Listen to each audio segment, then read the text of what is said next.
അള്ളാഹുവിന്റെ വിശുദ്ധമായ ഖുർആൻ പറയുന്നു, ഒരു ദിക്ർ ഞാൻ പറഞ്ഞു തരാം, ഇത് ഇന്ന് മുതൽ അങ്ങ് പറയാൻ തുടങ്ങിക്കോ.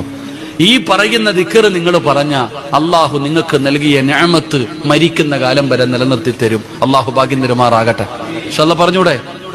പറഞ്ഞൂടെ ഇന്ന് സൂറത്തുൽ കഹ്ഫ് ഓതിയില്ലേ? ആ സൂറത്തുൽ കഹ്ഫിനകത്ത് അള്ളാഹു 2 ചെറുപ്പക്കാരുടെ ചരിത്രം പറയുന്നുണ്ട്.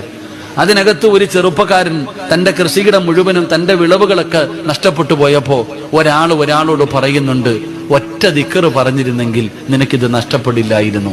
നിങ്ങൾ ഖുർആൻ എടുത്തു നോക്കിക്കോ, ചരിത്രം പറയാൻ സമയമില്ല, അതുകൊണ്ട് ഞാൻ ദിക്ർ പറഞ്ഞു തരാം.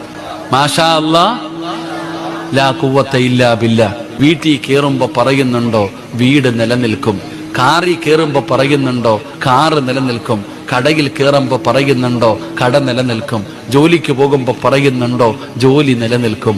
മാഷാ അല്ലാഹ് ലാ ഖുവത ഇല്ലാ ബില്ലാ. അല്ലാഹു നൽകിയ നിഅമത്ത് അല്ലാഹു നിലനിർത്തി തരുമെന്ന് നബിയുനാ റസൂലുള്ളാഹി സ്വല്ലല്ലാഹു അലൈഹി വസല്ലം. അല്ലാഹു നമുക്ക് ഭാഗ്യം നൽകുമാറാകട്ടെ.